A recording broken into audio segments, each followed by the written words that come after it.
Oke, Assalamualaikum warahmatullahi wabarakatuh. Perkenalkan, nama saya Nifail Eka Nafi dengan NIM 2023 1037 0311 344 dari kelas Informatika G. Di sini saya akan menjelaskan tentang definisi sistem informasi.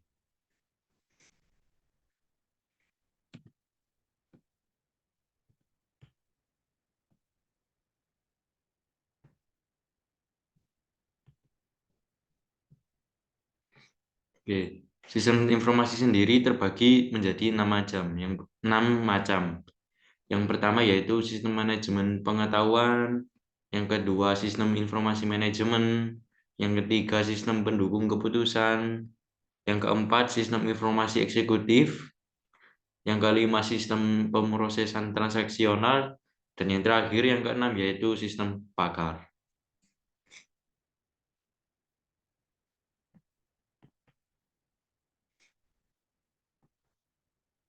Kita masuk dalam arti pengertian. Definisi dari sistem informasi secara umum adalah suatu sistem yang mengkombinasikan antara aktivitas manusia dan penggunaan teknologi untuk mendukung manajemen dan kegiatan operasional. Hal tersebut merujuk pada sebuah hubungan yang tercipta berdasarkan interaksi manusia, data, informasi, teknologi, dan algoritma.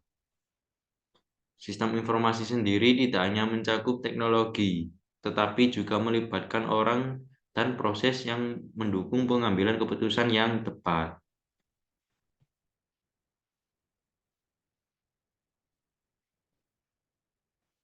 Selanjutnya, menurut pendapat ahli, menurut Kenneth C. Loudon dan Jane P. Loudon, tahun 2019 adalah sistem informasi adalah sekelompok komponen yang bekerja bersama-sama untuk mengumpulkan, memproses, menyimpan, dan menyebarkan informasi yang dibutuhkan untuk mendukung pengambilan keputusan, koordinasi, kontrol, analisis, dan visualisasi dalam organisasi.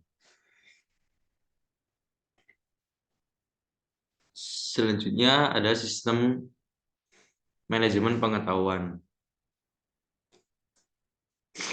Manajemen pengetahuan adalah suatu sistem dan proses yang terformat dan terarah yang dikembangkan dalam suatu organisasi untuk menciptakan, mencari, mengumpulkan, memilih, mengorganisasi, mendokumentasikan, menyimpan, dan menyebarkan informasi dalam rangka mendukung kebutuhan masing-masing individu di dalam perusahaan, sehingga dapat digunakan dalam pengambilan keputusan yang baik untuk mendukung strategi bisnis.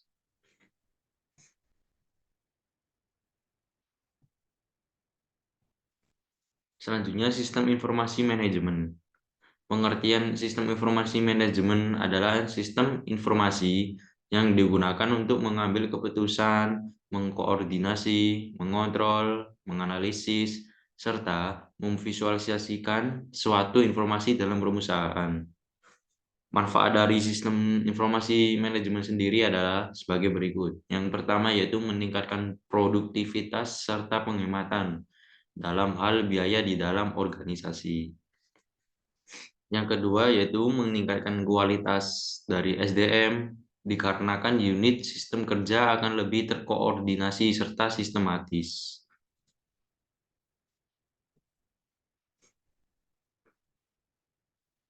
Sistem pendukung keputusan.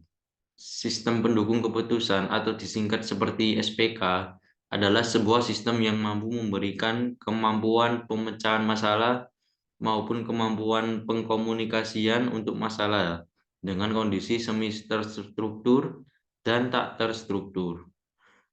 Tujuan dari sistem pendukung keputusan yaitu yang pertama membantu menyelesaikan masalah semi terstruktur, yang kedua mendukung manajer dalam mengambil keputusan suatu masalah, dan yang ketiga meningkatkan efektivitas bukan efisiensi pengambilan keputusan.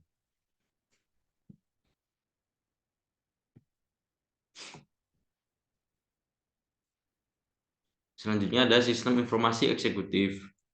Sistem informasi eksekutif atau biasa disingkat dengan EIS adalah suatu jenis manajemen sistem informasi untuk memudahkan dan mendukung keterangan dan pembuatan keputusan yang dibutuhkan eksekutif senior dengan menyediakan kemudahan akses terhadap informasi, baik dari dalam maupun dari luar yang relevan, dengan tujuan organisasi yang biasanya dipertimbangkan sebagai bentuk dari sistem pendukung keputusan. EIS menekankan kepada tampilan gambar dan interface yang mudah digunakan oleh pengguna. Selanjutnya ada sistem pendukung keputusan.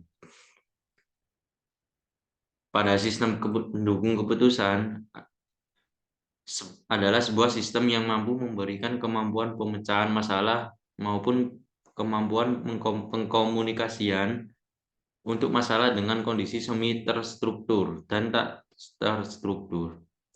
Sementara itu tujuan dari sistem pendukung keputusan yakni membantu menyelesaikan masalah semi terstruktur, mendukung manajer dalam mengambil keputusan suatu masalah, dan meningkatkan efektivitas bukan efisiensi pengambilan keputusan. Selanjutnya ada sistem informasi eksekutif. Sistem informasi eksekutif atau yang biasa disingkat EIS adalah suatu jenis manajemen sistem informasi untuk memudahkan dan mendukung keterangan dan pembuatan keputusan yang dibutuhkan eksekutif senior dengan menyediakan kemudahan akses terhadap informasi, baik dari dalam maupun dari luar yang relevan dengan tujuan organisasi yang biasanya dipertimbangkan sebagai bentuk dari sistem pendukung keputusan. EIS menekankan kepada gambar dan interface yang mudah digunakan oleh pengguna.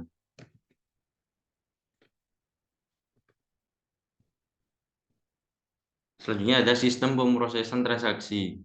Sistem pemrosesan transaksi adalah sistem pemrosesan informasi untuk transaksi bisnis, mulai dari pengumpulan, modifikasi, dan pengambilan semua data transaksi. Sistem ini umum dipakai dalam kegiatan bisnis untuk mencatat transaksi rutin harian, misalnya memproses pembayaran gaji karyawan, pembelian, atau transaksi dengan pelanggan, sehingga menghasilkan invoice. Dan cara kerja sistem pemrosesan transaksi adalah dengan mengolah sejumlah data transaksi bisnis dan kemudian menghasilkan informasi keuangan yang dapat dimanfaatkan. Dan yang terakhir adalah sistem pakar. Sistem pakar adalah suatu program komputer atau sistem informasi yang mengandung beberapa pengetahuan dari satu atau lebih pakar manusia terkait suatu bidang yang cenderung spesifik. Perangkat lunak ini pertama kali dikembangkan oleh riset program kecerdasan buatan atau AI sekitar tahun 1960-an dan 1970-an, serta baru diterapkan pada tahun 1980-an.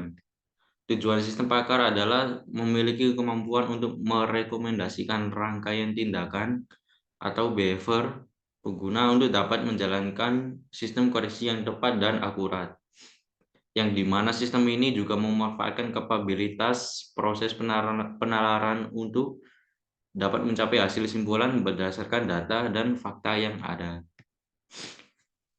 Nah, sesi terakhir yaitu kesimpulan. Sistem informasi adalah suatu sistem yang mengkombinasikan antara aktivitas manusia dan penggunaan teknologi untuk mendukung manajemen dan kegiatan operasional. Sistem informasi terbagi menjadi 6 bagian, yakni sistem pakar, sistem pemrosesan transaksional, sistem informasi eksekutif, sistem pendukung keputusan, sistem informasi manajemen, dan yang terakhir yaitu sistem manajemen pengetahuan. Sekian dari presentasi saya hari ini. Mohon maaf bila saya mengalami kesalahan dan bergugup dalam mengatakan ucapan. Mohon maaf sebesar-besarnya. Sekian dari saya. Assalamualaikum warahmatullahi wabarakatuh.